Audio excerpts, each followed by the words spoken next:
today introducing you to our new electronic financial disclosure management system. We're excited about it. I'm excited about it. It's something new. Things are still being worked out, but I think as we progress, things will get better. We're all learning, so everyone is kind of in this together, trying to learn it as we go. We do have an agenda that I would like to stick to.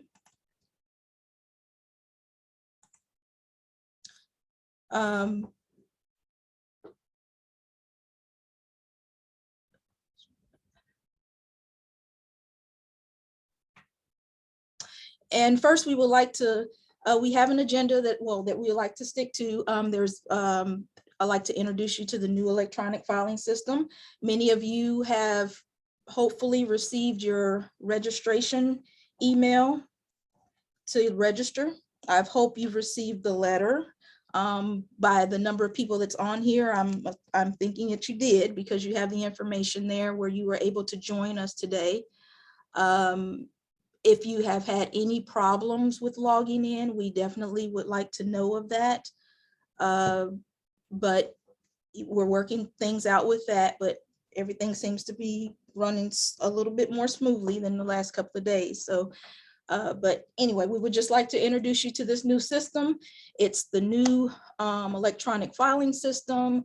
The coordinators, you have been with us for, many of you have been with us for many years.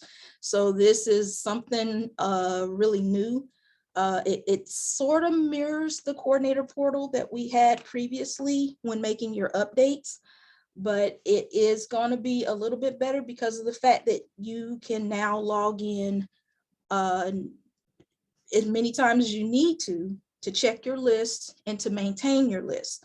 Previously, you were only able to do it one time a year. And by doing it one time a year, that kind of, puts a lot of work on you, because you're having to keep track of all the individuals that come and go, and then having to make sure that you update the list each year. So now you have that option to be able to go in and update periodically. Okay, so here's our agenda. We're going to introduce the new system as I'm doing now. We're going to go through the coordinator process on the things that have changed, the things that you can do now, how to certify your list to us, how to maintain your filers list throughout the year. Now, we do have the Q&A feature that we have enabled, that's which you all have been typing in there. We will be monitoring that. So as questions come up, if it's pertaining to maybe one of the screens that I'm on, then we'll go ahead and address it at that moment. But if you could just kind of wait to the end so that we can try and get as many questions answered as we can at the end. If it's something that I'm gonna do my best to answer the questions, if I can't, then I will ask for assistance, because I do have my executive director on here, Ms. Carrie Stillman, as well as Lynn Blaze, who has also been very, very helpful in getting this system started and underway. So let's get started. Okay, just a few little fun facts about the electronic filing system. The system launched January 1st, 2022. And as you may know, as of January 1st, 2022, the Form 6 filers can now file by e-filing. So that's why this system was put in place, was to make it easier, paperless, for filers to be able to fill out their forms electronically and submit it to our office. January 1st of 2023, the Form 1 filers will be e-filing. But at this time, only the Form 6 filers can file electronically. But in order to make this a successful system, we started out with a lower group, with the smaller group of filers, so that we can go ahead and get everyone acquainted to the system. And then Form 1 filers, because we have so many Form 1 filers, again, that's going to launch next year. So hopefully we'll work out whatever areas that we need to before that launches. Then email addresses. Right now, I think I would like to hand that over to Carrie Stillman if she doesn't mind. If you would like to go ahead and address that, because we have been receiving a lot of questions regarding that. And I kind of want to go ahead and touch bases on that right now so that we can kind of clear that up for the moment. So Carrie, if you could. Thanks, Kim. Good morning, everyone. We appreciate you being here. We've had a number of questions from coordinators related to the governmental email address requirement. The reason that was put in the law, as best as I can recall when the law was passed, was to provide a mechanism for folks who serve in positions that require filing of disclosure, because the system is mandatory, to provide a mechanism for them to have an email address that was not their personal address to utilize in the system. Given the feedback we've gotten in the last couple of days, as it turns out, apparently this might be a Herculean task for the numbers of officials that some organizations have who are not employees with governmental email addresses, and that it might not be feasible due to the number of folks and potentially due to the cost of some agencies to add these email addresses. We have to implement this e-filing system, and we certainly appreciate that everyone is working very diligently to comply with the law and to provide these email addresses. The priority for February 1st is that you provide an accurate email address for all your Form 6 filers that you have in the agency, because those Form 6 filers are the ones who have to use the system this year. We're going to be sending their invitations to register starting in March, because we want to encourage them to get in early to get familiar with the system. So we need those Form 6 email addresses by February 1, and certainly as many accurate Form 1 email addresses as you can possibly provide. We recognize that the goal of the statute is that governmental email address extension. We also recognize that sometimes service on these boards can be a revolving door where people cycle on and off. And when people leave their position, we will still have to communicate with them through the system, but they will not have access to a governmental email address at that time. So we ask that you provide us with an email address. Even if it's not a governmental email address, we need an email address. The Commission on Ethics does not have authority to audit these email addresses or to fine any entities who are unable to provide a governmental email address. So there appears to be no penalty in the law if you are unable to accomplish this task in an immediate sense. The thing to remember is that for the filers, they do have a responsibility to maintain an accurate email address in the system. They will have an opportunity to put a preferred email address in the system if you provide an address that maybe they don't want to use. If there are public records requests, we may have to turn over that email address to someone as a public record. So you want to make sure you're communicating with your filers that they know what email address you've provided in the system, and if they want to make that change, they can. So again, February 1, we've got to have accurate Form 6 email addresses and as many for Form 1s as you can possibly have. The good news is, once you certify this list, as Kim said, it's a live process. So as you obtain email addresses, you can go back and put them in. I hope that's helpful to you and gives you a path forward. That's our goal. And if you have additional questions about that, don't hesitate to reach out. And if Kim's not available, you can reach out to me directly by calling the office.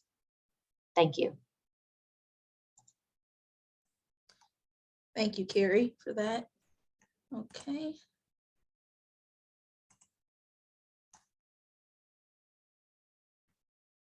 Okay, through your registration link that you've received through your email, once you have registered and you have received an MFA code, which is a 6-digit number for you to type in for verification, and then you set up your username and password through that.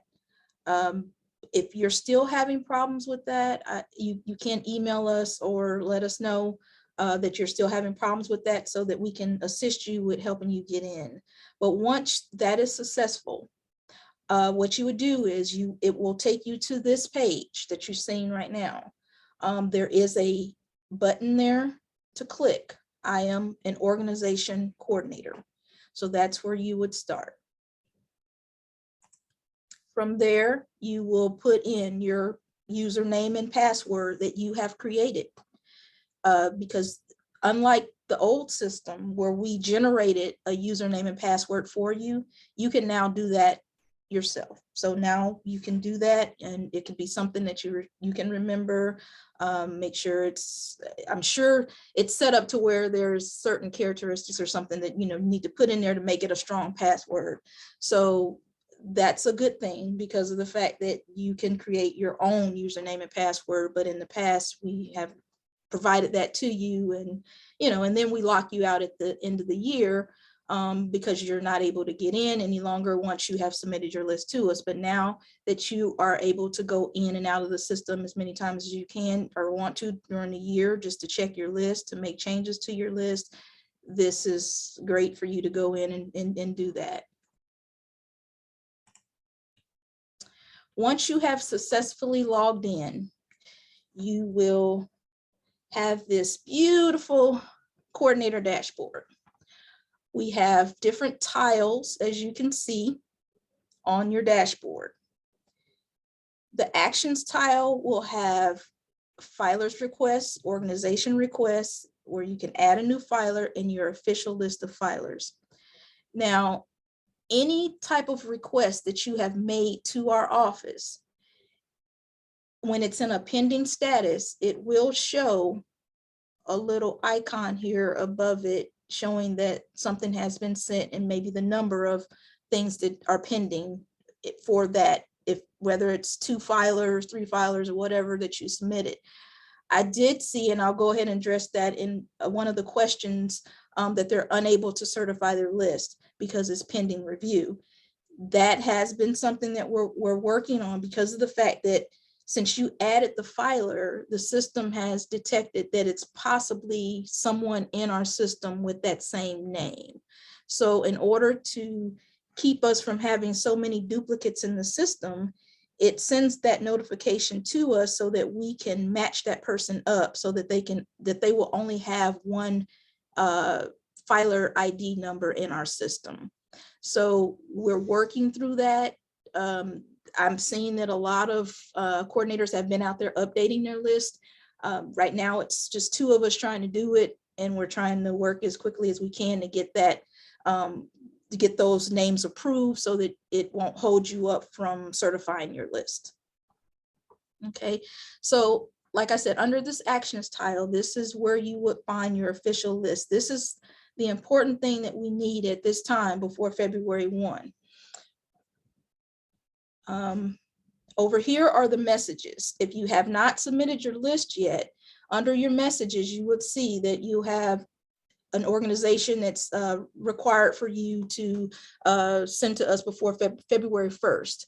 If you have more than one organization that you handle, it will have the number of organizations there that are pending for the certification for you to submit to us.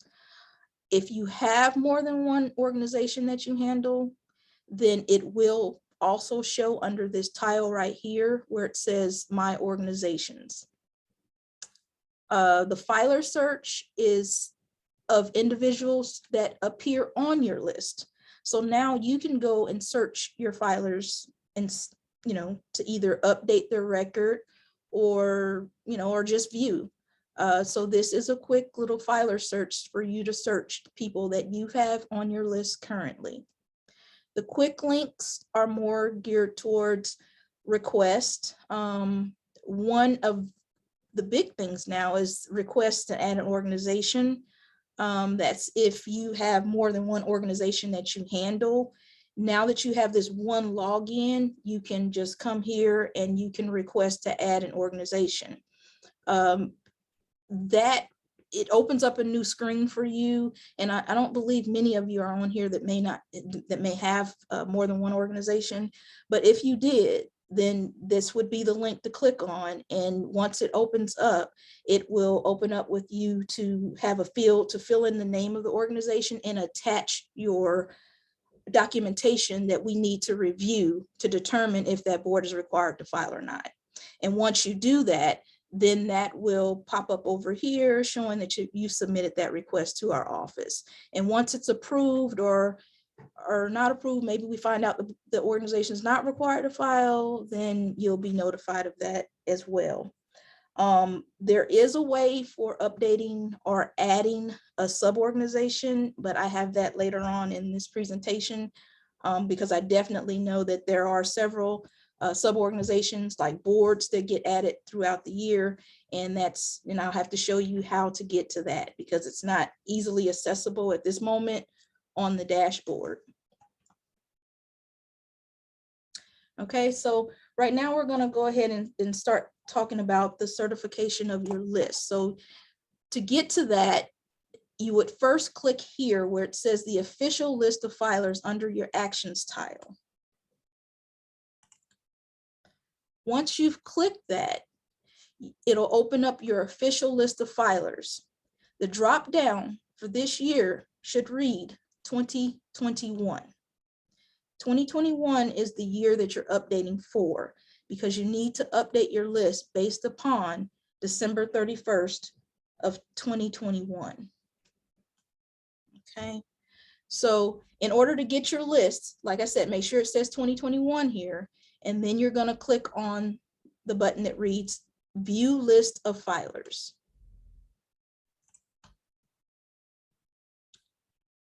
When you click on the View List of Filers, it'll open up your organization page that you're needing to review to certify your list for. It sort of mirrors the same as the way that the previous coordinator portal was set up. The only difference is the way that it's maybe going to transfer the list to us. Important thing about this is before, I believe we had some type of link there to advise you of who should be listed. Well, now that link is still there, but now it's a little question mark. So if you would like to see who should be listed on your list, and it depends on what type of organization you have. If it's a state, local, special district, a school board, it's geared towards that. So each one would read different if you have more than one. So each organization that you click on, this may be a little bit different depending on the type of list that you're updating. Once you click on that question mark, this would be the module that pops up and it gives you the information on who should be listed. And again, you're updating this list for December 31st of 2021. So that means that anyone that was in a position on December 31st of 2021, you're going to add that person on the list if they're not already on your list, or if they left prior to December 31st, then you're going to take them off because they weren't in that position. So again, this is as of December 31st of 2021.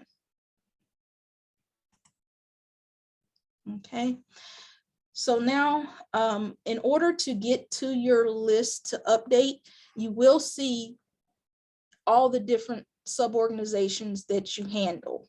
So you have, like with me, this is my list, we have employees, and then we have a governing board. But if you're a city, you may have employees, you may have a mayor and city commission, you may have a planning and zoning board. So for everything that you have, there will be a different button here with that sub-organization name. So in order to update that list, it's very important that you click on it, and then you can see that list of filers that you currently have, and then you can go through there and start making your changes. One thing I would like to point out, which I do like, this feature that we didn't have before, is this export organization list.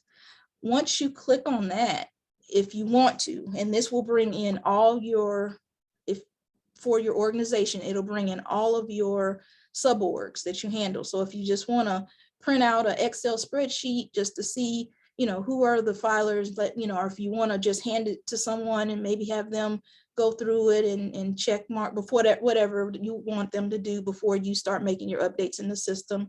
It's however you want to handle it. But now you do have this option where you can export the organization list. When you do that, it will download your list in a Excel spreadsheet.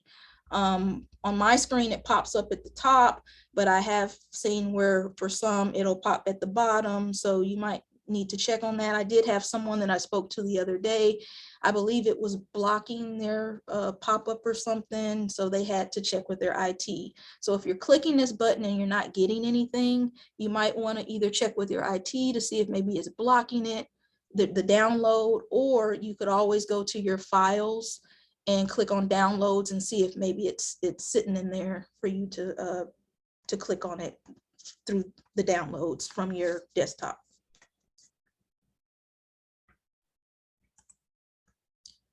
Okay, so now we're going to go through updating the list. So for me, I would like to update my list of employees. Once I click on that, it will populate my list. You have an actions field over here that has edit or remove.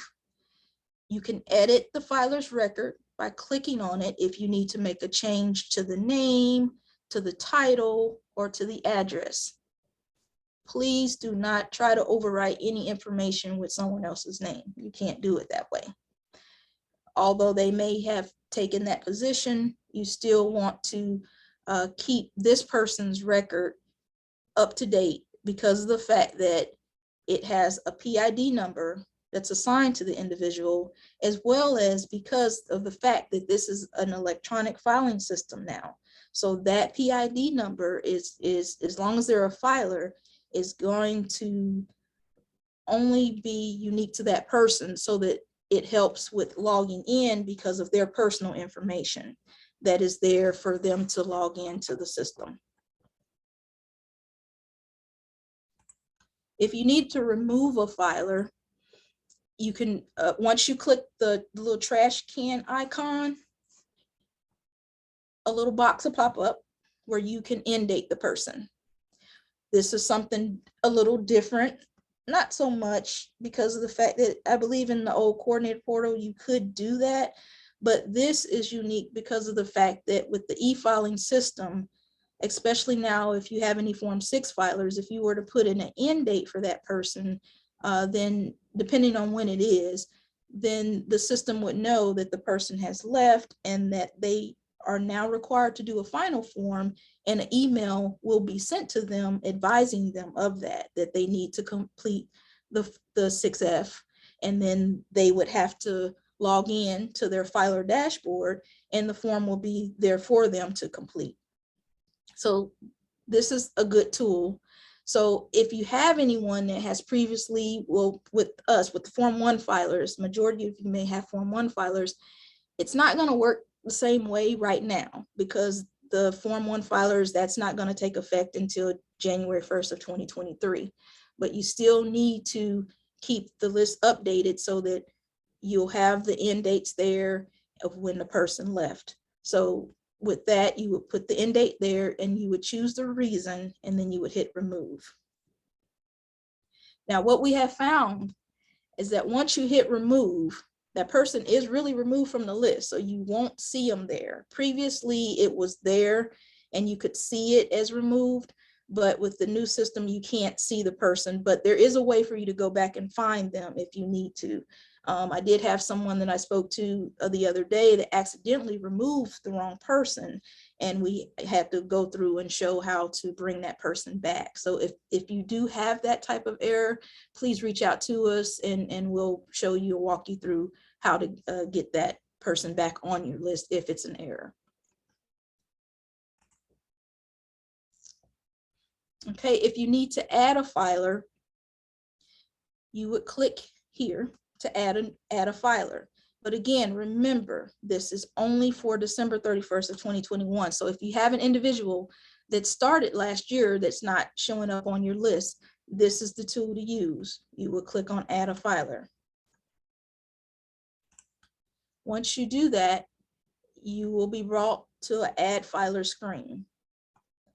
Through the add filer, please note, it's this note up here that if it's a potential duplicate filer in our system, our user that's in our system, this is the note here advising you of that, that we have to approve that, because we want to make sure that we don't have, as you know, a lot of duplicate people in the system because of the e-filing and the logging in and things of that. We want to make sure the person only has that one record.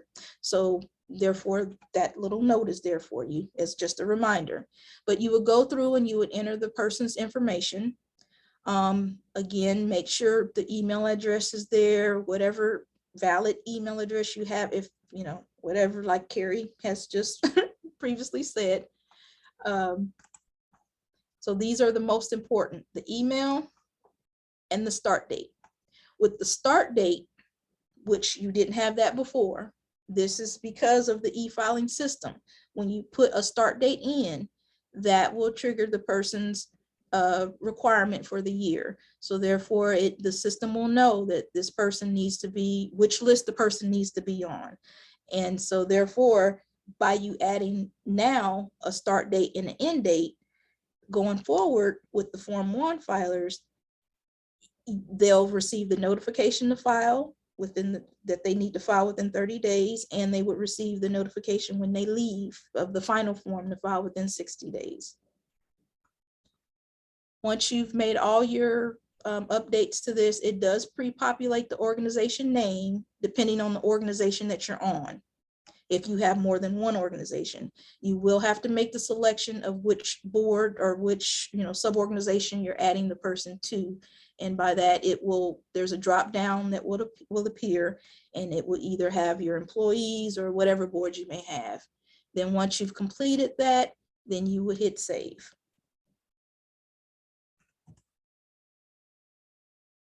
Okay, once you have completed the update for each of your sub-organizations, for me with this is my employee list, so now I'm done with it.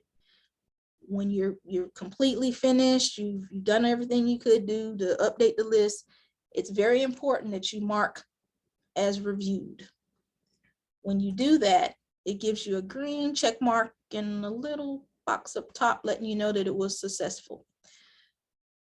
Each sub-organization that you handle has to be marked with a green checkbox for the certify list to button to be activated. So as long as you still have a grayed out looking sub-organization box, you're not going to be able to certify your list until each of your boxes show a green check mark. Once the green check mark is there, your certified list is activated, and then you can click on that and you can certify your list for the 2021 year, which I know we're in 2022, but it's based upon December 31st of 2021. Once you do that, you'll get a little pop-up that says, are you sure you want to certify the 2021 filer list for the Commission on Ethics, which, you know, that's me. It would have your organization name there, and then you would just click yes. If you're a little hesitant, you want to make sure, you want to check back later, you're not sure, just hit no, and then it'll take you back. But just know that you have to go back and hit the certify list again when you are ready, and then click yes. Once you have successfully done that, now your messages will read the official list for the 2021 was last certified, and it provides you the date of when you provided it to our office.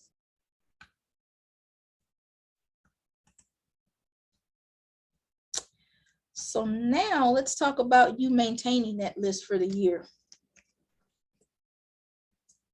In order to get to the list that you sent to us, you will need to now click on the view all filers.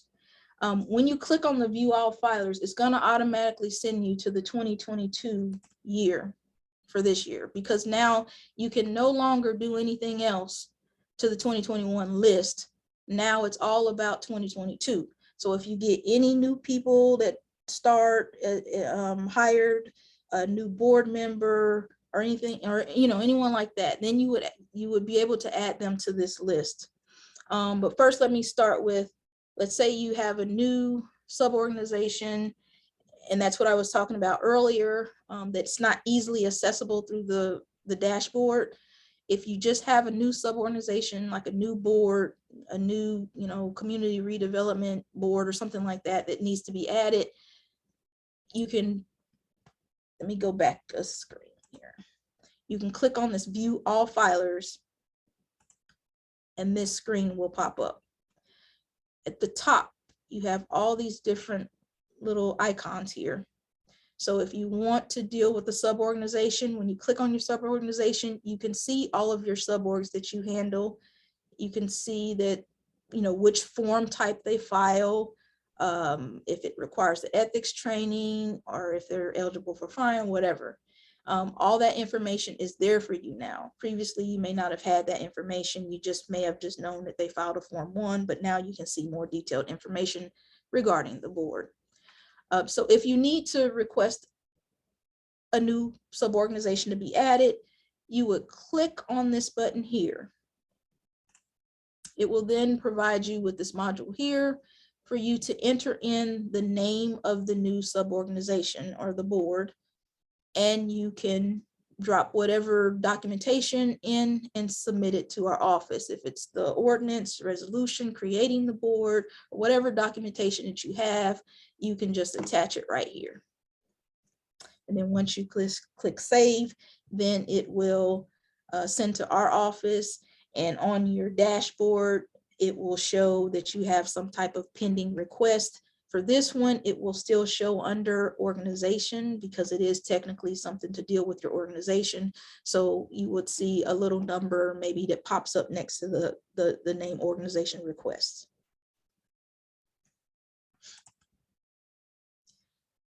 Another good thing about this is you can maintain your own coordinator information.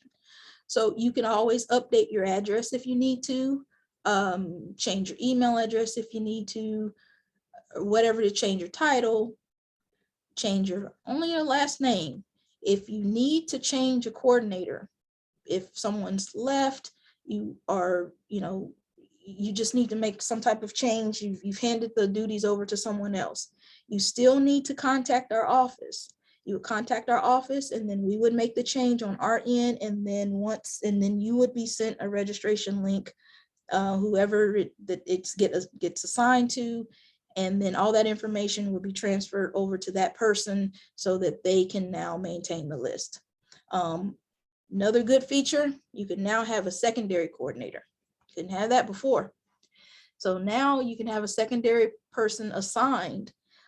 They can go in, they can make changes on the list, they can update the list, they can do all of that, in your absence, or if, you just want them to handle it and then you certify the list later. Now with the secondary coordinator, that's all they can do is update and try and maintain the list, but they can't certify the list. So at the end of the year, or I should say at the beginning of the year, when it's time to do the certifying of the list, they can make the changes throughout the year.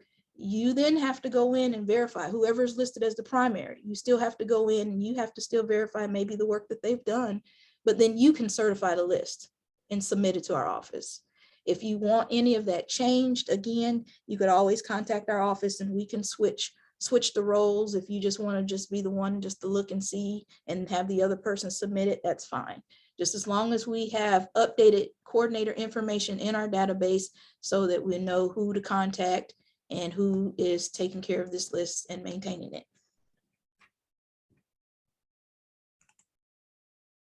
Okay, and this is where the update coordinator information is. So if you needed to change your last name, if you need to change a title, as you can see, that's grayed out because I am the primary coordinator for the Commission on Ethics. And If I need to change the address for the commission, I could do that, or if I needed to change the email address. Now, for a filer, there's two different ways to do it.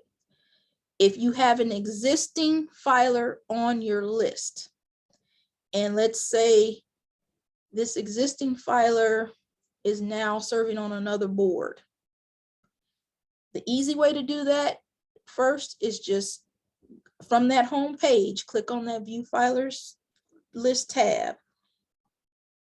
It will take you to this screen. Click on this Filers tab right here. From here, you would locate your filer that you need to add. You know, as the coordinator, that this person exists in your list somewhere. So you could either do it through the search or come here. This would probably be the easiest way to do it. Make sure that when you pull the name up, pay attention to your years over here, because the 2021 year is what you've already submitted to us. So even if they're on the list, they're still going to show even on 2022, but just in case the person just started in 2022, then they may not appear, or you may not be able to find them under here. So it's important to kind of look to the right here in the corner and just use a little drop down and select. Once you've done that and you've located your person on the list, you can then add the filer to a sub-org. So this would be an existing filer for your organization. You can add that filer to another organization. You will see a screen there where you can add them. It will have their information already populated, and then underneath, and I'm sorry, I think I missed that little screenshot. It will have the organization name there, and then you can just select the sub-organization, the board, whatever it is in that drop down, and make that selection. It still looks the same as the add filer one that I showed previously, so you can easily add the person that way. If it is just a new filer, you can always just come here and just do add filer to organization, or from your dashboard, you notice there was another icon on there to add a filer. So there's different ways to get to it, and it'll take you to the same, you'll get the same result.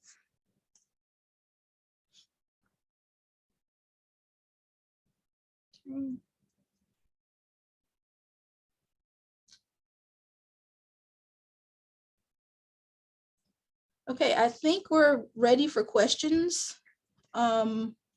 I hope I explained everything pretty well. I'm not sure, but of course, if you have any questions, just always just feel free to reach out to us to find out, you know, how, and we're here. We can help you. If we can't answer it, then we'll, you know, find the person that can and help you. So Lynn, can you help me with the questions here? Sure. Let's see. So we had a good question about how, when you're inactivating someone or you're removing them, how do you update their information at the time of removing them from your official list? Oh, wow, that is a good question. Right now, I guess there's not really an easy way to do it. Let me go back some screens here.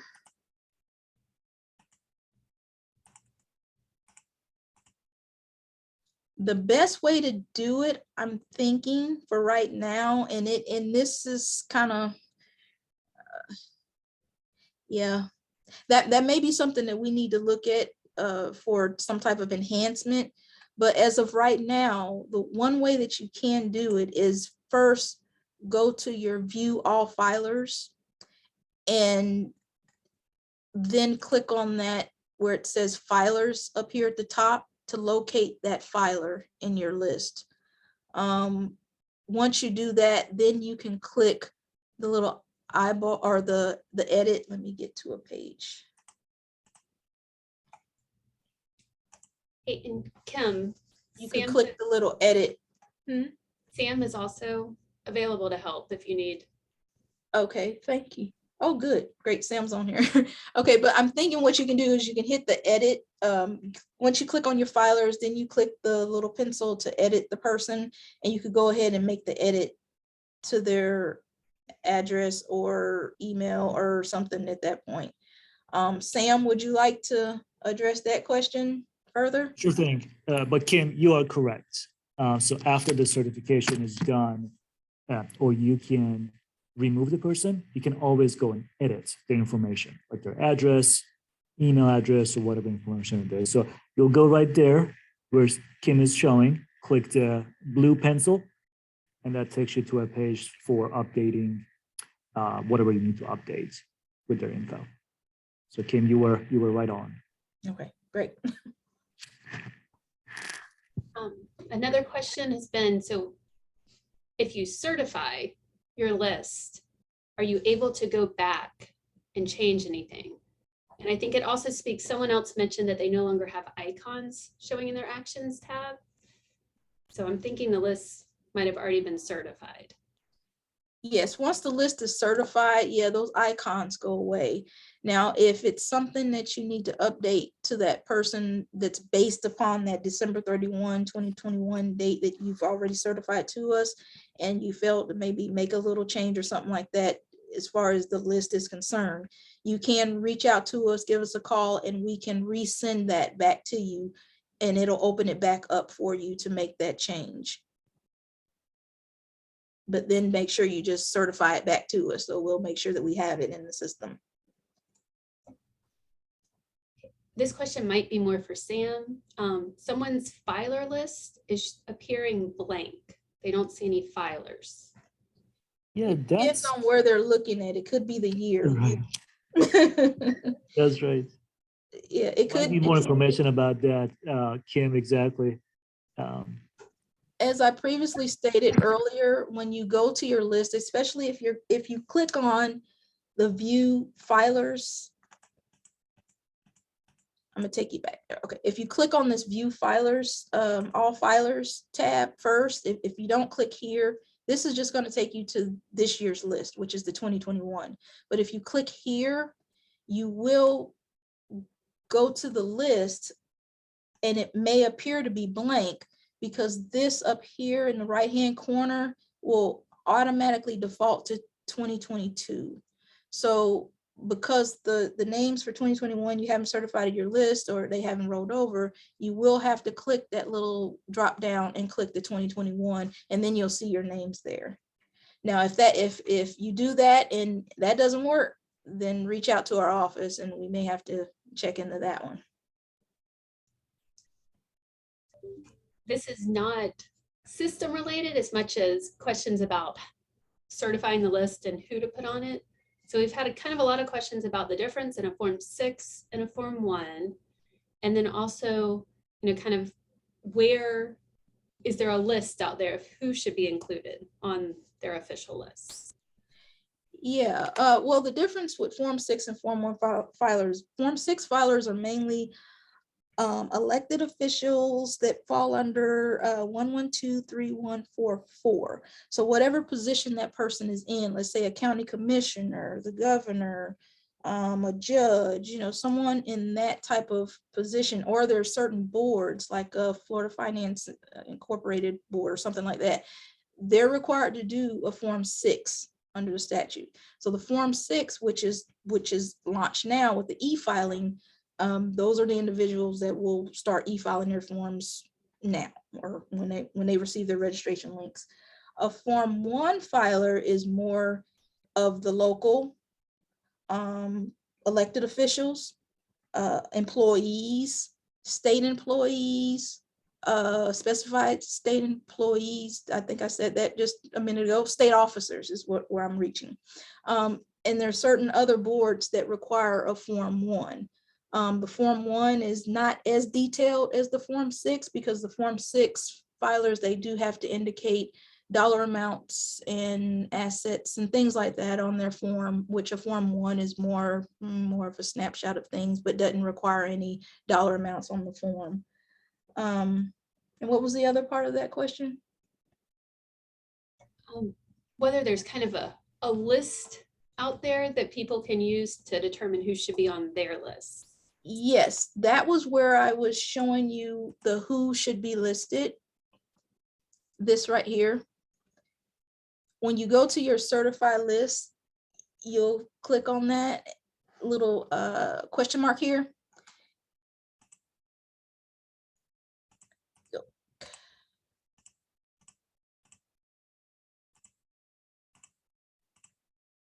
think that was a few screens back. Okay, so once you click on that who should be listed, you will get this module here that will explain to you who should be listed.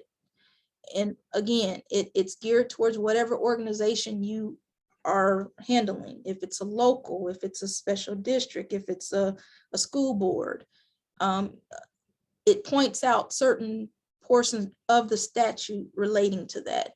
So this is a good thing to use if you have questions regarding who should be listed. Even if the individual's title, if you're a local entity, if there's specific titles that are required to file, those titles are specifically listed, just the same as they are here with the state. There's specific titles there. If the person doesn't have a certain type of title or whatever that's listed, then you would look at if they have purchasing authority. Do they have that purchasing authority of $35,000, exceeding the $35,000, which has been increased over the years. So it's certain things so that you do need to look at to determine if the person should be listed.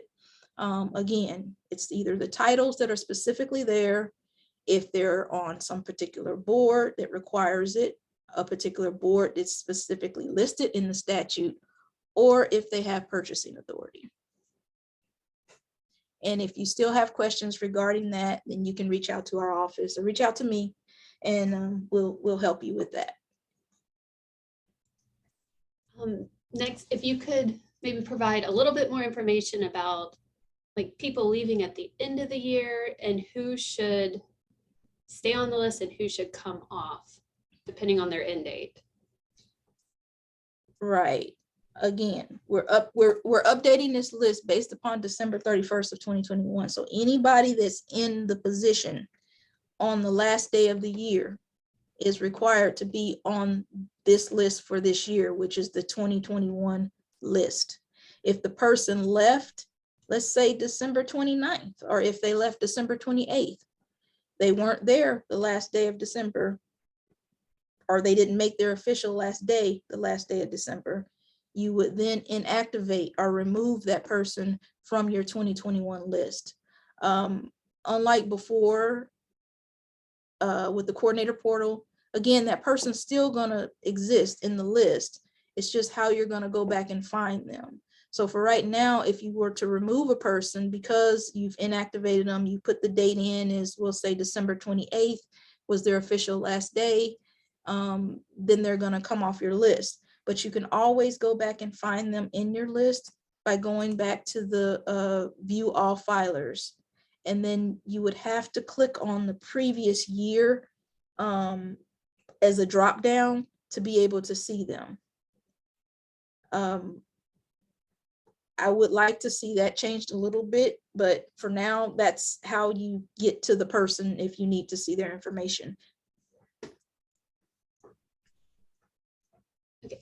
Next, if you could maybe talk a little bit more about, how this phased rollout is working and how, the Form 1 filers and the Form 6 filers and how qualifying and everything's going to work this year with the paper form and the electronic form. And wow.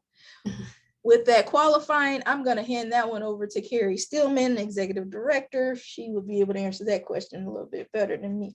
But I can just tell you from what I know is that with the Form 6 filer, if they're an incumbent candidate and they're in our system as a filer, we can send them their registration link to be able to get the Form 6, and they can complete that form and also file it with our office and also provide either a copy or receipt to the qualifying officer. If they're new, they're not in the system currently as a Form 1 or Form 6 filer, and they're running as a candidate that hasn't had any type of financial disclosure requirement before, then they have to go through the system and create a registration link for them through the candidate. We have a separate candidate option on that screen from that home screen. So Carrie, you can go ahead and take that one. Okay. For candidates, candidates running this year for a Form 6 office will have to use the e-filing system. There are no paper Form 6s that can be filed this year for qualifying purposes. So if someone is running for a Form 6 office and they do not currently have a filing requirement for a Form 6 or Form 1, Kim is correct, they'll request access as a candidate and that will be provided to them. They will utilize the e-filing system to go through and build their form, answer all the required fields. They'll then print that form out. It'll be signed and taken to their qualifying officer for qualifying purposes. For somebody who's an incumbent candidate for office, or perhaps they're already a Form 6 filer, maybe they're a county commissioner and they're going to run for being a member of the legislature, then they will go in with their regular account as a filer. They'll complete the disclosure electronically and submit it to the commission, and that will count for their annual filing requirement. They'll then use that for qualifying purposes. Now, when the law changed, Section 112 identified that that an incumbent candidate or someone with a filing requirement who files electronically, they can print a verification or receipt and take that to their qualifying officer in lieu of taking the form, and that would count for qualifying purposes. We are currently advising that even incumbent candidates should print their disclosure form and take it with them to their qualifying officer, because at the moment we're still working through whether or not all of the qualifying officers will accept that verification and receipt. So we don't want to have incumbent candidates or current filing candidates in a position where they take a verification or receipt and it is not accepted. It's possible there may be a solution for that in the next couple of months prior to the qualifying period. And if that does happen, we will update the information in our website to reflect that. Thanks, Kim. Thank you, Carrie. Were there any more questions that we can take? I see it's 10:57 now. Let's see. We've had a couple people wondering how this is all working when they have filers who have multiple positions and managed by multiple coordinators. Yeah, that's a good question. It's pretty much handled the way that it's always been handled. I mean, you as the coordinator, you are to update your list based upon the information that you have. And then if they're on another organization list, then that coordinator is doing the same. That is one of the reasons why we try to make sure that we keep that one record for that individual. So most likely the person only has that one ID number, but it's going to be tied to all the different organizations. The way that the system worked then and the way it's working now is that that person will have a primary filing requirement. So no matter how many boards or organization the person's with, the system's going to choose one of them as the primary. So if the person is a Form 6 filer who serves on numerous Form 1 boards, his primary filing requirement or her primary filing requirement will be the Form 6. And then that person will receive their 6 to complete. And once they file that, then it will suffice for all the positions that they hold. If it's a person that's a Form 1 filer with multiple Form 1 positions, it's only going to select one as the primary filing requirement. But as long as that person files that one form for the year, that Form 1, it will suffice for all the positions that they hold. So we are aware that there are a lot of people out there that serve in more than one position. And so with that, that person will have that one login to log in, complete that one form and submit it, and therefore meet their filing requirement for the year. Just a couple more so we can stay under an hour. Coordinators are wanting to know if they will be able to access their filers forms and print them. Once the forms are e-filed, you will, because you will have access to that, right? From at least from the public site. Sam, can you speak on that? You're correct. Yes. Filing forms will be available on a public forum, public portal for PDF downloads. Yes. Yes. And really, you know, the idea is when they're filing electronically and then their forms are available on our website for a public search, there's likely not any need to print those disclosures. And because of the way the system is designed and the printout is designed, they might be much longer once they're printed than what they used to be. So we're hoping that people will find it easy just to point people to the website where they can view what they need. Right. And Carrie, you might want to had some, you know, as we move forward and we introduce more people into the system filers, what can coordinators do to help with the people that might have limited internet access or not be able to, how can they assist them?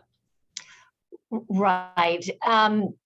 You know, in this day and age, we realize there might still be some folks who have who don't have reliable internet connections, maybe not even have a computer.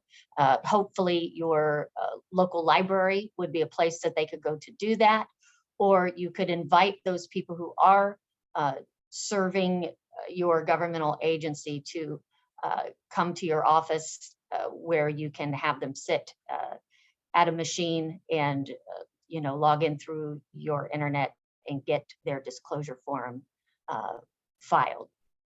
But that's why we want to make sure that we are reaching out to people in advance as to when we normally do. Normally those notices have gone out in May. We are going to provide notice probably next year for Form 1 filers again around March, the beginning of March, to invite them and encourage them to get in early and start working through it to allow themselves plenty of time to comply.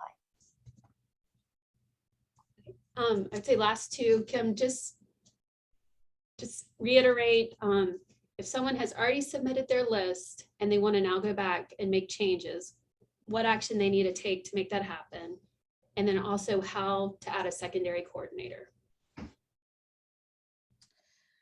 For both of those, you would need to reach out to our office. You would need to either email us at the disclosure email.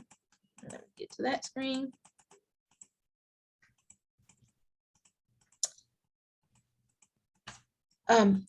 Just reach out to our office and we can definitely resend that back to you.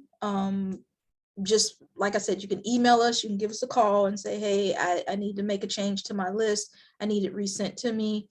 Then we can definitely do that for you. And once we do that, you'll see it back on your dashboard. But again, you got to make sure that you resend it back to us or certify the list back to us, you know, in a timely fashion. For the secondary coordinator, again, you will need to reach out to our office to set that up, and you can do that either by emailing us to disclosure or contacting us, and we'll get that set up so that that secondary coordinator can receive access. Kim, if I might, there's been a number of questions, coordinators wanting to know if they can rewatch this again, if we'll be recording or posting. We are recording this webinar, and our plan is to later today be able to add a link on the e-filing login page under the announcements. So where you go, where it says I'm a coordinator, I'm a filer, below those blocks or those tiles is an announcements tile, and we'll plan to put a link there to this training later today. Don't forget, there'll also be one on Tuesday if you want to do it live again on Tuesday. That'll be an option as well. Thank you.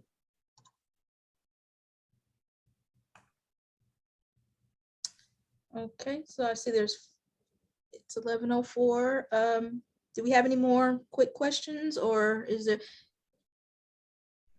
There's a lot more questions. I don't know if you want to, we can try to address some of them after, or want to keep taking questions. Okay, well, yeah, we might want to reach out to each of you that have the questions, or you can reach out to us and we will gladly provide you with an answer. But we would like to keep this kind of at an hour so we can be respectful of everyone's time. But I would like to say thank you. thank you to each and every one of you. I thank you for your patience, and I thank you for over the years, just keeping that list updated for us and maintaining it. You are a value part of this process, and I can't say thank you enough. But again, if you at any time, if you have any questions regarding anything that we may not have went over today, please feel free to reach out to me, email the disclosure email box. We'll do our best to respond in a timely way. We have had a number of emails submitted that we're trying to work through. But again, you know, just reach out to us and we'll be glad to help you. So again, thank you. And I thank you for all taking your time today to participate in this webinar.